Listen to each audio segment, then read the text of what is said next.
Hello everybody. I hope that you're well. So a huge welcome to my channel. And if you're new here, then welcome to the world of human design. Through this channel, I've been creating lots of different videos just to really explain what human design is, how it's made up, and when you pull your human design chart, just to give you sort of different elements to help you make some sense of it, because there are many layers to human design. So in today's video, I'm going to be talking about the planetary symbols. Before I do, there is something that kind of happened this week that bothered me a little bit. So I wanted to talk about it.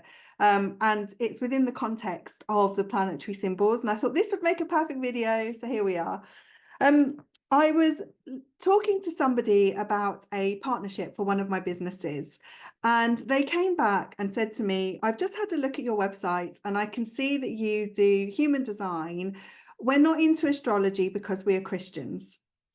And it took me a moment, and to be honest, I kind of faltered and took a step back. And apart from the normal imposter syndrome stuff that tends to happen to us all, which is like, oh gosh, what does my website say? And why would they think that? And, me being the projector that I am with the very inquisitive mind that I've got, did slow that entire thought process down, created space between my initial reaction to try and understand, A, why I got triggered, but B, where that has come from. Now, first and foremost, human design is what I call a magical map. And it's a magical map that helps us to understand the gifts that we hold. It helps us to understand how other people see us, how we see other people, how we see ourselves. It helps us to understand how we best interact with the world so that we can be most efficient with our energy, right? It doesn't matter what your faith is or what your religion or your beliefs are, right? It's kind of, there's an openness of it naturally whenever something new comes along, a natural kind of curiosity, which is where I think at the beginning we all sort of jump on the bandwagon and try and figure out what it means and if this is the next new thing that we should all be using in our lives. And I don't think human design is any of that.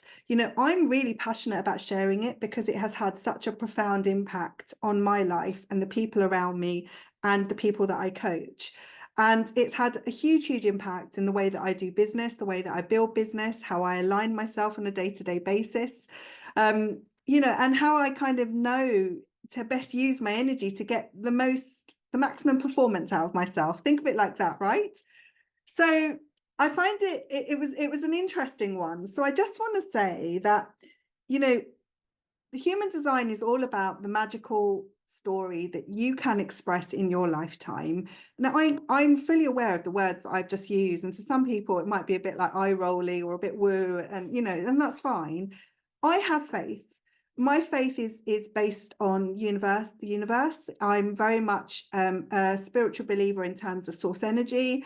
I am a huge advocate of the universal laws. And I don't talk about that a great deal with human design because I think, I don't want to confuse anybody. But just because I'm looking at human design, just because it includes elements of Western astrology, the Indian chakra system, the Judaic Kabbalah tree of life, it's got just so much and also the Chinese I Ching, 64 gates of the Chinese I Ching. Sorry, I was trying to think of what that was. It has so many different elements, and I think it's pretty cool that we've got this framework that has been morphed into what we now understand to be human design, and that it's not just kind of made up this stuff. It's founded on these very deep, ancient spiritual frameworks. So I just want to say, like if you have your beliefs and you have your faith and you have your religion, that's wonderful. I think it's amazing if you have that. And if you don't and you're an atheist, I also think that's wonderful.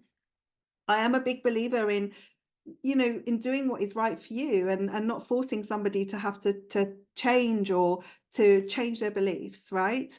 So the reason I'm doing these videos is just because I'm so passionate about it. And I just thought that there might be some people out there who might also be passionate about it or curious and might just want to learn a little bit more. And, I'm always of the mind that you can kind of take what you want and leave the rest. And that's in the spirit of how I teach.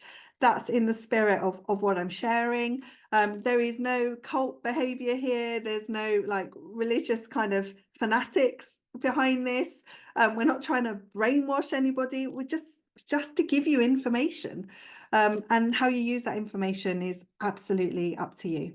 So I just thought it'd be quite amusing. I was sort of thinking about this, and I really wanted to do a video on the planetary symbols as well. And I thought, well, this would be quite a nice video to do this, because the connection from the original message I had was, you know, it's human design is all about astrology, and I'm Christian, therefore it's not for me. I don't understand the correlation, but that's fine. That's not, maybe it's not for me to understand. It's not a problem. But I do want to talk about Western astrology, because I'm not an astrologer. And I also didn't really explore astrology in any depths. I think Pam Gregory, the astrologer, and if you haven't seen her on YouTube, she's lovely and amazing, and what she shares is so interesting. And I've started watching her, but it completely goes over my head. You know, I know I'm an Aquarius star sign, great. You know, I completely understand that sometimes whether we have moon cycles, and I understand that from a reflector point of view in terms of your decision-making cycles and needing to be able to go through the ebbs and flows of those 28 days as that cycle comes back round to complete. I understand astrology in the sense that we move through the different gates, especially within human design, and those gates are here to help us unlock the gifts that are hidden inside of us, to unpick and heal the parts of us that need to be healed from the experiences that we've had in this life. And I think I now understand it to the point where, for example, when let me share the human design chart actually very quickly, because I think this is quite important. I just want to share really quickly what I'm going to talk about. So I'm just going to talk about these numbers here, because this is the human design chart. And if you haven't got your chart, then please go to effiemoss.com and you can create one for free, and you'll see something like this, exactly like this, because this is mine and it's all branded. And on the side here, you'll see these different numbers and symbols, and these symbols all are related to astrology. So this is the sun, this is the earth, this is the north node, this is the south node, this is the moon, this is Uranus, etc., right? You've got Jupiter, you've got Mercury, you've got Pluto down here as well, you've got Uranus here as well, Saturn, you know, so you know, we know that we learned about the planets, etc., at school. And I think what we did was we actually learned, right, that's from a scientific point of view, that's their position in the sky. And that as they move round, or as we move round rather, it has an impact on us. I mean, my logical brain kind of says, I'm not sure how it cannot impact us when it's up there, right? So if it's giving off, if we can give off auras and emit energy, and we can impact the people around us, whether, say, you have a happy mood and a somber mood, you're likely going to, you know, people are going to feel if you're somber, people are going to feel if you're happy, because they'll comment on it. Oh, why are you so sad? Or why are you so happy?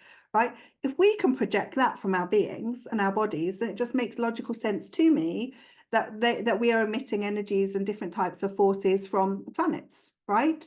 And it's through that lens that I remained open when I was looking at human design and I was looking at the planets. So I just wanted to kind of say, you know, like, to give you a bit of an example. So for example, so here we go. So the sun in human design is all about purpose. So this is where, if you were to have a look at those numbers, you would see a number and then a point and then another number. I've already talked about in another video what that point and that other number is. That's to do with your profile lines, your personality. And there's an entire video on the channel all about that. And then the first number is all about the gates. And this is the 64 gates that I suppose have been kind of polished from the Chinese I Ching. And each gift holds the least optimal expression and the highest optimal expression of that gift. And it's, you know, we have all of the charts, but some of us will experience that energy consistently and have consistent access to those gifts. And some of us will experience those gifts through connection with other people. So when you have a look at your charts, you'll see, first and foremost, you have the little round symbol at the top, and that's the sun. And in human design, the sun is here to kind of help you to get closer to your purpose, to understand who you be when you are doing something that you love. When people say to me, you know, well, I'm feeling unsettled, what can I do? You know, I'm feeling unsettled, I need to ground myself. Then I look to the earth sign, because earth is all about stability. When you ground yourself in earth energy, within the gate that is showing up within your design, that's likely to be the thing that will give you a sense of peace, a sense of grounding. So for example, with mine, it's about stillness. I need to actually stand still, just go inwards, have moments of peace. But then I read the chart of a lovely lady I know, and hers is all about being active, moving her body. That in order for her to ground herself, she needs to be active, she needs to move. So we're all very, very, very different. When you look at things like your North Node, this is the experiences that you have in your life that you are here to learn from for ages 40 plus. Okay, so this is like the second half. Think of it as the second half. I say it loosely because who's to say what half point is our life? But in theory, it's like the 40 kind of is that midway mark, right? Apparently. And then you've got the South Node. So your South Node is your youthful years. It's your 0 to 39 years. It's normally the experiences that you've had in the first part of your life that give you the learnings and the wisdom that you need in order to then go on and kind of live the rest of your life in a probably still learning and gaining different experiences, but using the foundation of what you learn in your youthful years in your South Node. The Moon energy is all about our why, so our values, our integrity, the reason that we are being, the reason that we are doing the things that we do. And if you know anything about Simon Sinek's work, he was the person that kind of commercialized the concept of having a why when we do something. So we have our purpose. This is who we be when we are doing something that we love, but our why tends to hold our values. It's a thing that makes us move. People sometimes get a bit confused with the why and think, well, my why is my family, my why is my children, my why is somebody that I've got, that I love, because love is such a full expression, a powerful expression. But actually your why tends to be the values. It tends to be the reason, that to act in integrity, right? To be free, for example, have freedom. I know it's a huge why for a lot of people. Their values, they're things that we live by that can drive us forward. Mercury is all about communication. So if you're looking at human design from a business perspective, then we tend to look at the gates within Mercury to tell us how we best communicate. So how we communicate in terms of how we think we communicate and how others see us. And then what that journey is for us to be able to learn and who we become in that process. And in parallel, we look at also the gates that are activated within the throat center, because that's all about communication and it's all about manifestation. And so this is quite an important sort of area. And, often we'll sort of look at the purpose and your earth sign for stability. So sun for purpose, earth for stability. And then you would look at something like Mercury in terms of communication to see how you best express yourself. If you are looking at the gate, you then look at the profile number, because the profile number is going to also tell you and give you loads and loads of information as to how you show up. So for example, in my communication gate, I have got a 0.5, which is all teacher energy. It's about kind of taking on other people's projected energy and being able to offer thoughts, wisdom, knowledge. I also have a 6 line profile within my communication. So I know that's going to be triphasic for me. I'm going to move through 3 different stages to eventually, hopefully become somebody that can at least be able to talk about this experiences and the knowledge and everything else that I'm gaining along my life.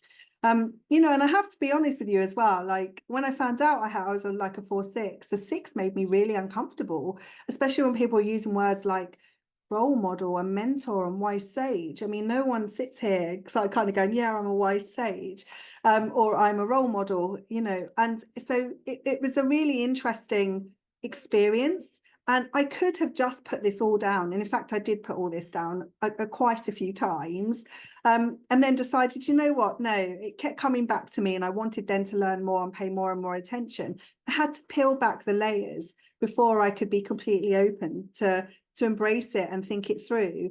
And even though I've had a few teachers on this and I've done certifications and everything, and, I've still been able to discern what I feel is right, what I logically want to, how I understand it, how I want to talk about it and teach it. And so this really does come back to the original point I made, which is take what you want and leave the rest. And it's not something to be frightened of. It's just information, right? And the lens that you apply to this information can only ever be up to you. You can choose to kind of embrace it and think, well, this might be something interesting, and there might be some nuggets here that might be useful.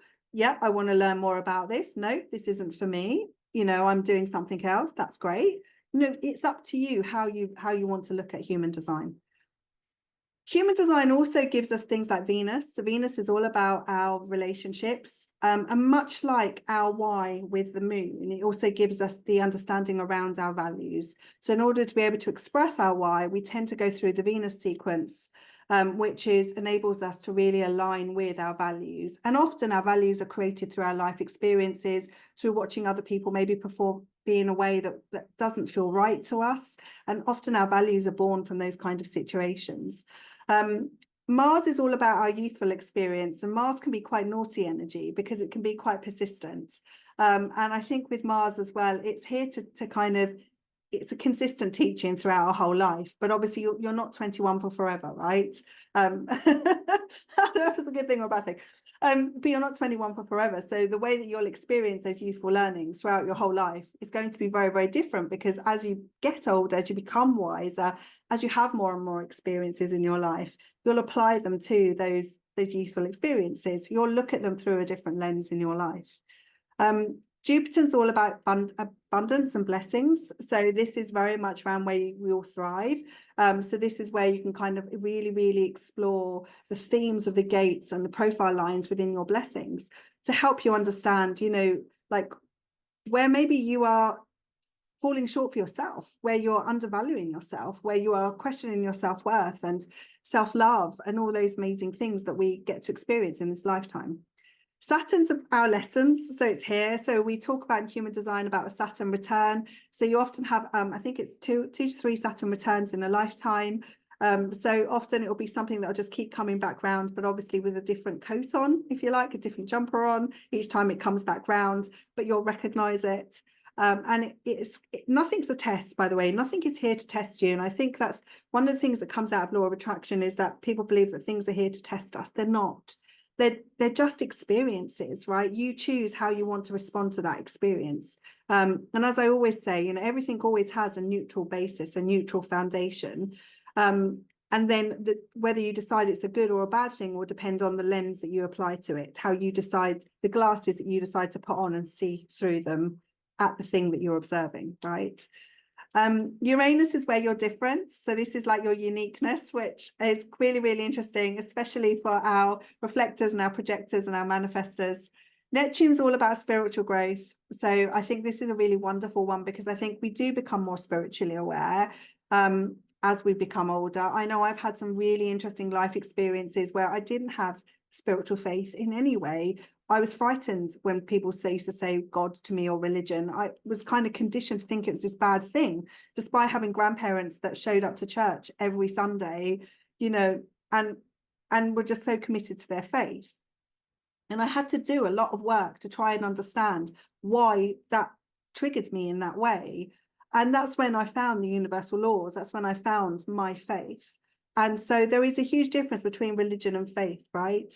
You know, and I lean very much into faith. And Neptune's lovely, because I think Neptune gives us that spiritual theme of our life. And again, you choose what you want and you can leave the rest. Pluto's all about our growth. So this is a really interesting one to kind of see that arc, that growth curve for us in this lifetime. And then Chiron's all around about our mastery. Often within a lot of the charts, they don't always use Chiron.